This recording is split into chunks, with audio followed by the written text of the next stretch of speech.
100-meter long Kako Kanduli Drift, Changwase Drift, Kamonyoni Drift, among others. The department also Mtituandei, etc., etc. I urge members of the respective committee to consider and approve that inventory that will be submitted to you at the earliest opportunity for purposes of planning and even donor support. An interesting development, the Department of Kenya doing the economic corridor in Mali, Ukia, Itangine, Wamonyo, Kidimani Road, visited us with the design and the Department of Roads to carry out a report on it and give feedback on the proposal for incorporation by the project design consultants. We urge the national government to expedite completion of the ongoing proposed roads upgrade with a mandate which are key to economic development. And I have mentioned the roads. I urge the Department of Roads to look at the proposal because it affects market centers, some in Matiliku, some in Ukia, some in Boni. It's important. At a later date, we discuss with the public. In addition, sector players will be key in tackling the damage caused by the rains. 29 roads in Kibwezi West, 38 roads in Boni, 50 in Kibwezi East, 58 in Kaiti, 30 in Kilome have been surveyed by our roads team and repairs in the subsequent budgets. On gender and social protection, Mr. Speaker, sir, these comprehensive social protection programs exemplify the county's commitment to address poverty and vulnerability. The department's multi-phase approach ensures the well-being of vulnerable groups, such as the elderly and the children, reflecting the county's dedication to a holistic and inclusive society. We have managed, members, to support PWs, vulnerable children, and senior citizens. This has seen an increase from 1,664 in 2021 to 2,100 in the number of elderly supported with food and other materials in MAKUENI. 15 others rescued and offered psychosocial support. We have worked hard, labored in an attempt to reduce gender-based violence cases in MAKUENI.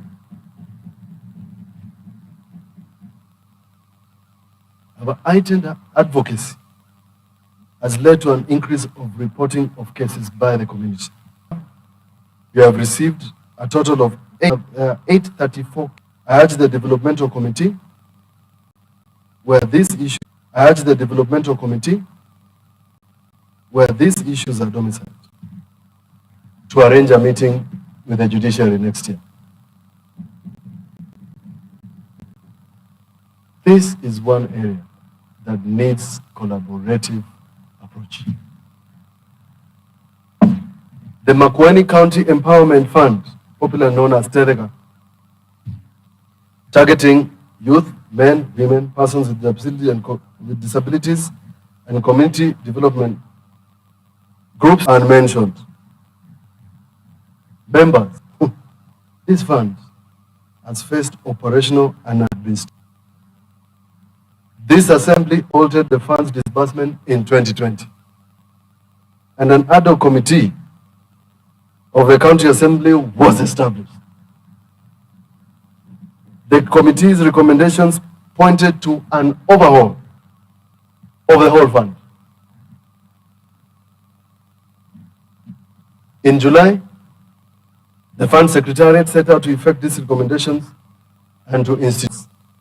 These reforms consist of deliberate processes of the fund with the objective of getting it to run better.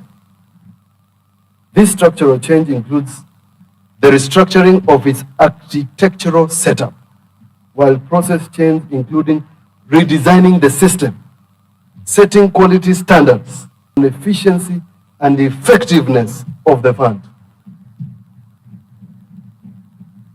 Towards this end, members, the fund regulations and guidelines have been reviewed as per the guide of the ad hoc committee.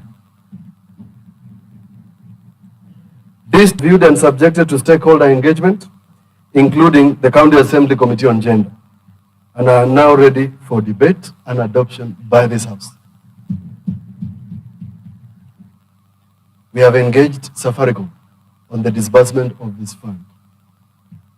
Members, once an applicant qualifies and meets the limits of the rules, they will receive the funds within a maximum of 3 days.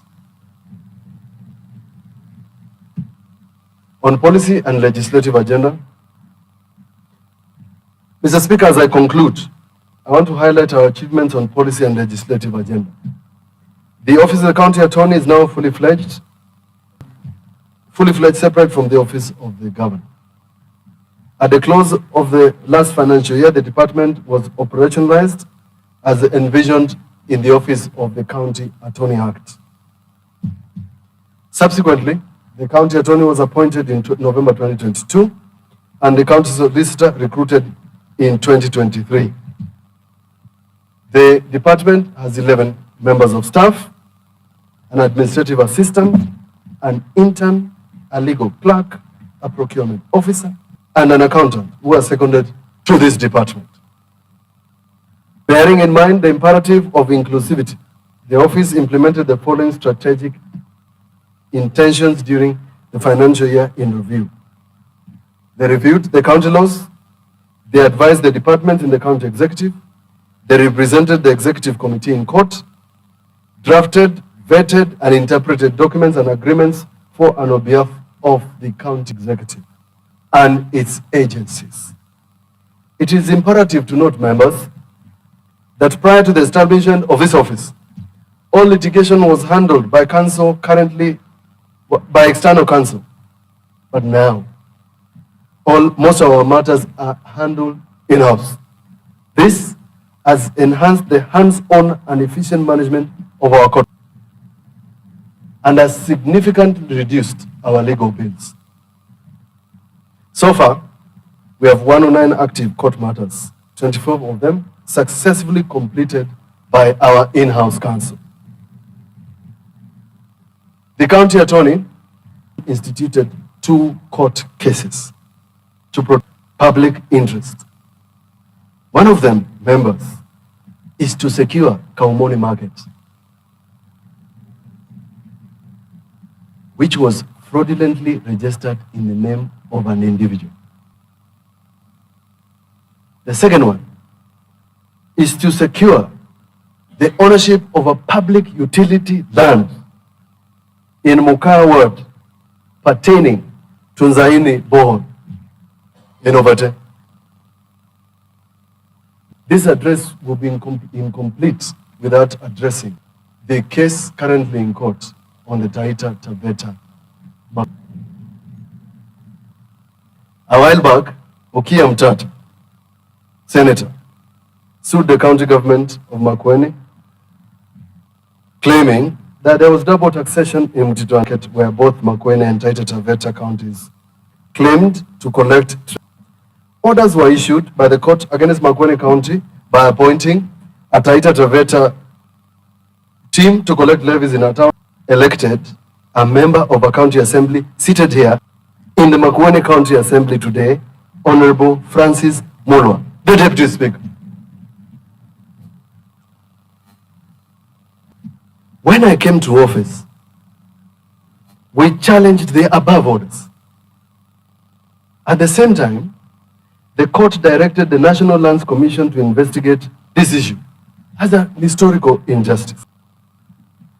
The county has filed an appeal challenging the jurisdiction of NLC to determine the issue because the court, in its own ruling, said that it has jurisdiction to hear the matters and proceeded to issue orders. Now, both forums, the court and the Land Commission, cannot act in contradiction.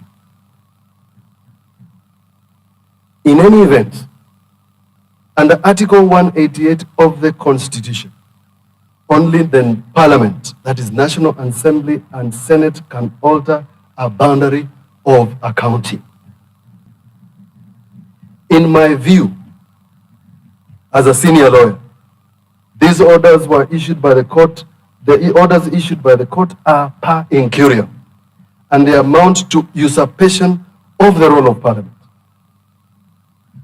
The county government of Makueni is determined to protect territorial boundaries of Makueni, and we will do so without fear or favor. The second lead in the responsibility of revision of county laws. So far, the office has assisted county departments to draft 17 legislative proposals, bills, regulations, and policy. In conclusion, Mr. Speaker, sir, I want to reassure all of us that with your continued support, we will achieve. To the citizens of Makueni, whose inspiration we work so hard every day to meet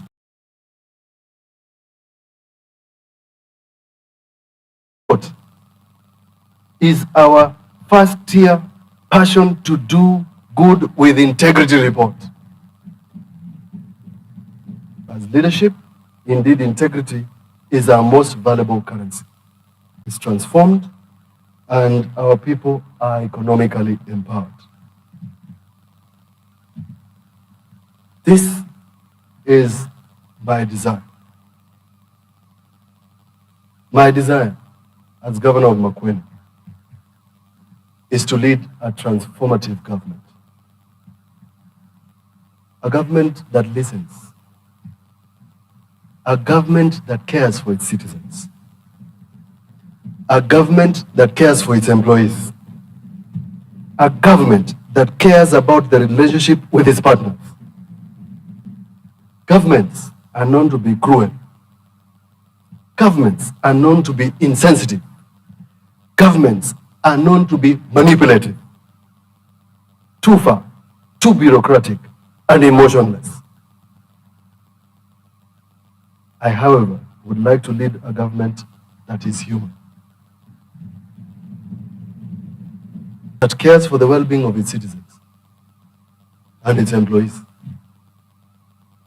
We subscribe to the philosophy of prioritizing people because it is people who drive us. Innovation and transformation. Members, we can change the narrative and make government human.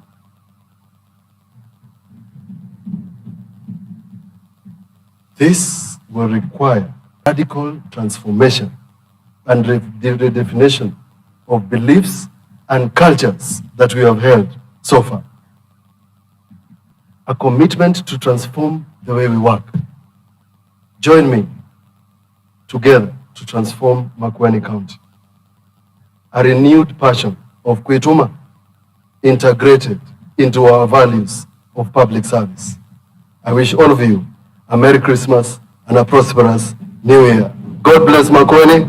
God bless Kenya. Thank you very much.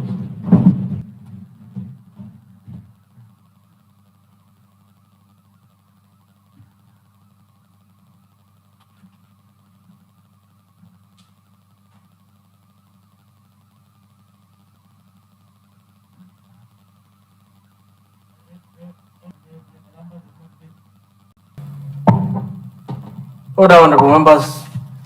Pursuant to the provisional standing order number 200 and standing order number 27, suborder 3 of the Makueni County standing orders, a time now being 61 hours. This House stands adjourned until tomorrow, Wednesday, 6th of December, year 2023 at 14:30 hours.